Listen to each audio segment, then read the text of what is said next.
nice large swarm move into some equipment in my backyard, and it actually filled the whole box up and swarmed in the same within about 3 or 4 months. So I don't know if you can see on there or not, but this is, you can see all the white larvae. So this whole frame is literally solid, and it's all larvae in the middle and it's all eggs on the outside. So normally she'll lay from the middle and kind of work her way out. And so you have one, here's actually a bee hatching right now. I don't know if you can see it or not, but there's the bee, his little antennas popping out, and she is getting ready to pop out of that cell, little baby bee. And when they pop out, they're kind of a little bit smaller and they're kind of all white and fuzzy, so it's actually pretty cute.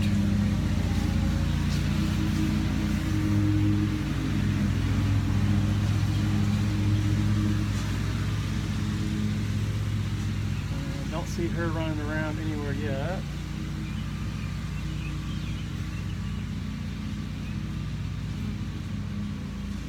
But I actually think I've seen enough. We need to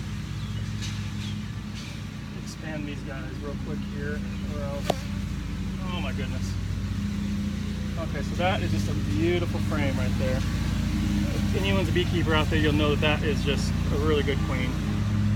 There's a few cells here and there that can be a sign of a hygienic bees, and if they have any issues with the brood in there, they pull them out. But she's already backlayed into almost all those cells. And actually, I've had a touch of foul brood go through my hives, and there is, I think I see 1 or 2 cells that have signs of it, but they've already taken care of it in the whole rest of the hive. So a really good, healthy queen and a healthy hive will, the European foul brood, they'll take care of it. Now there's another one called American foul brood that I haven't had to deal with that yet, but if they get that, you are done. You basically got to burn the bees and burn the equipment. And the spores can last for a super long time, so you basically can't get rid of them. Once you get American foul brood, that's it. Okay, so see all that nectar coming out? So these are queen cups right here, and so they are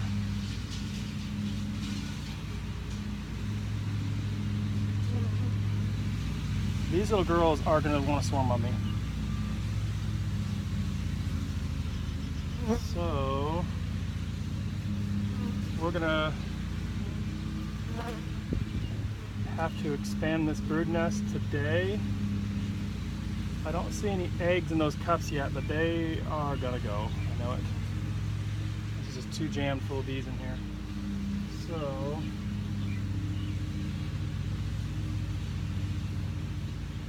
do is give them another box to expand into. Oh man, it's heavy.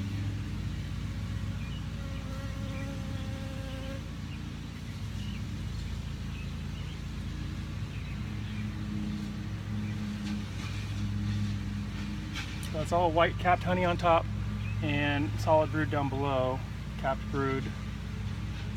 And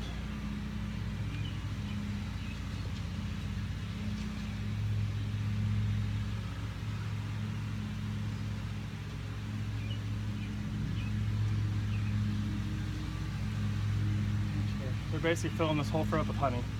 So this is one they've drawn up themselves, brand new fresh foundation, and it's just solid honey. So I kind of wish I could find that queen. This mess here.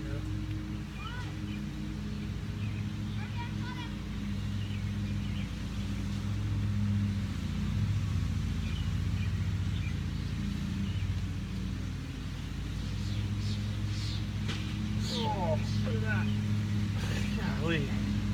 Okay, so this frame is almost harvestable. They have to be about, I think, 75% capped before you can harvest it. And so this side's not capped at all, but the other side is about 75% capped. So half this frame is at least harvestable, which you could do half. Man, oh man, oh man. What are we gonna do with this?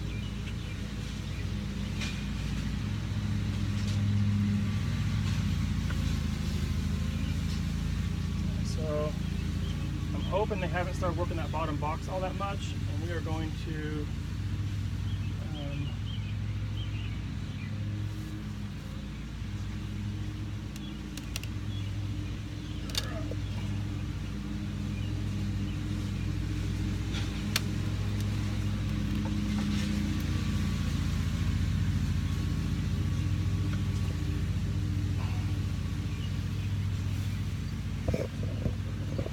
so here's the bottom box.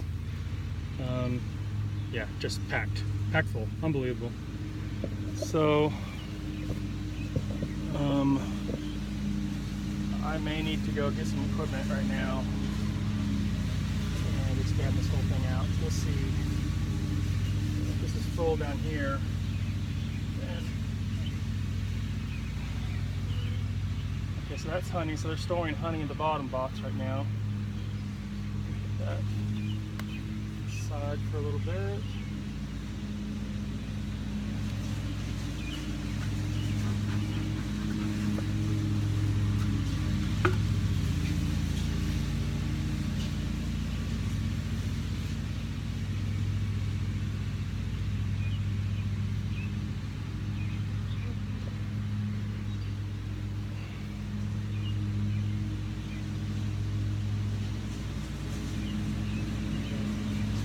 Just solid honey. So they're storing honey below the brood nest, which is really odd. These are supposed to put the brood nest at the bottom and then store honey above. But these guys, I've already tried to rearrange them once to put the brood nest down at the bottom and the honey above, and they just weren't having it. Okay, so she's laying in this bottom box too here.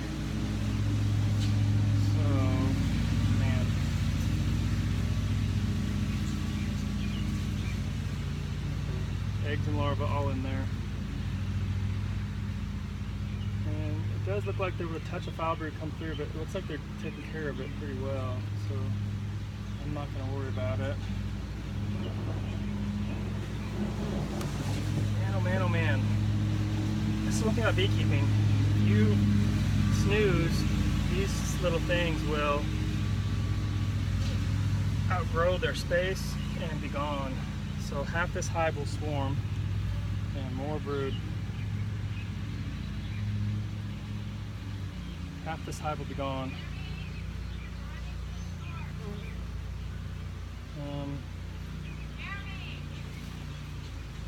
So once again, queen cups with no eggs in them yet. So I'm actually going to put this hive back together again, and I'm going to have to get into this thing again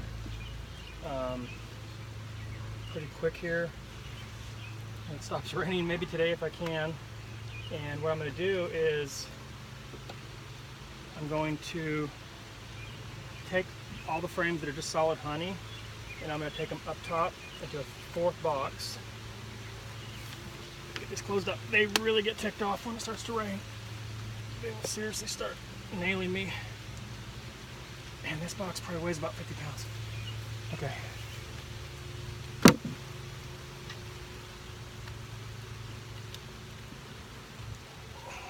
And you squash bees with the boxes, there's no way around it.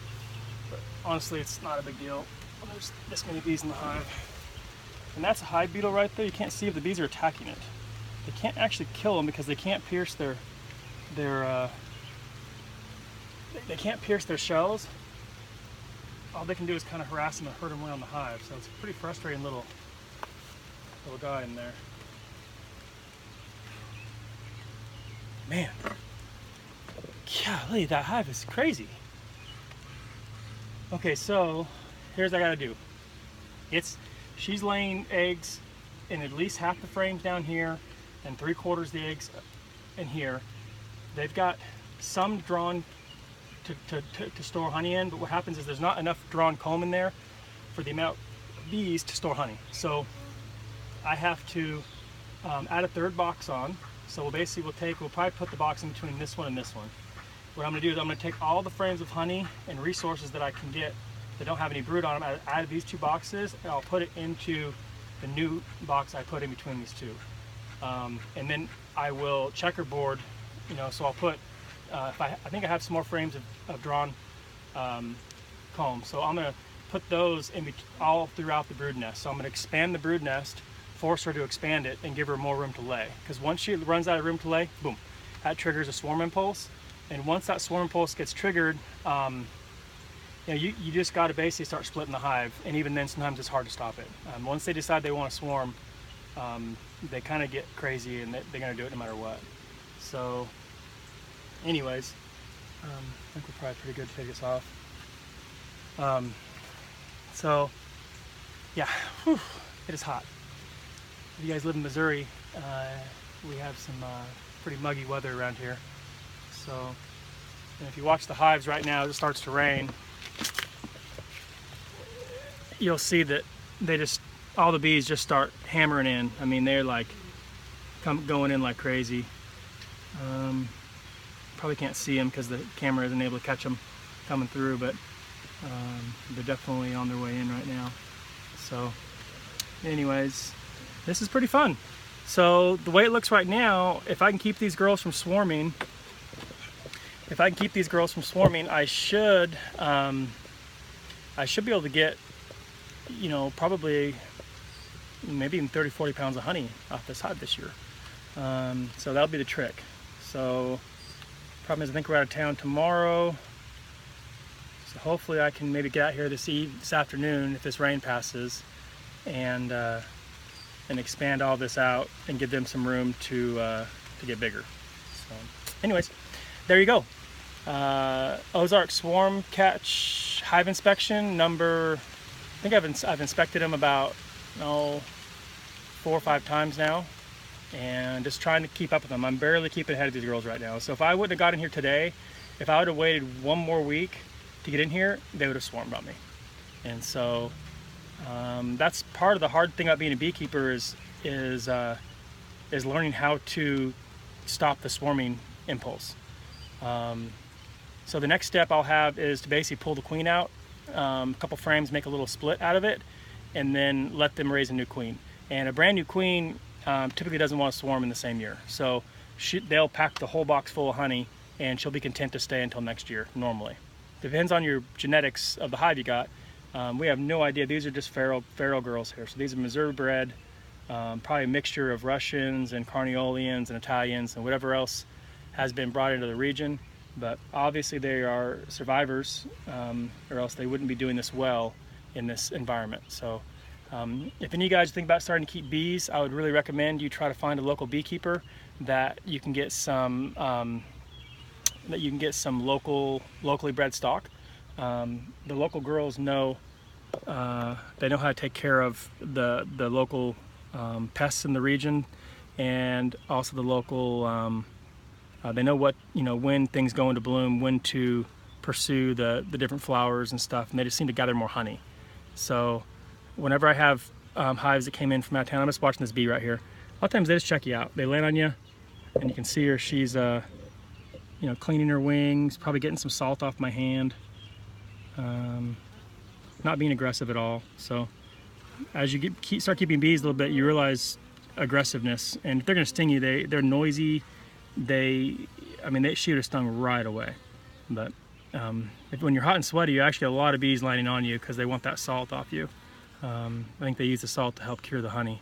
So anyways, I've always liked bugs, so now I have a reason to keep bugs. It's kind of fun. Anyways, thanks for watching. Hope everyone has a good day and a good holiday weekend. Thanks.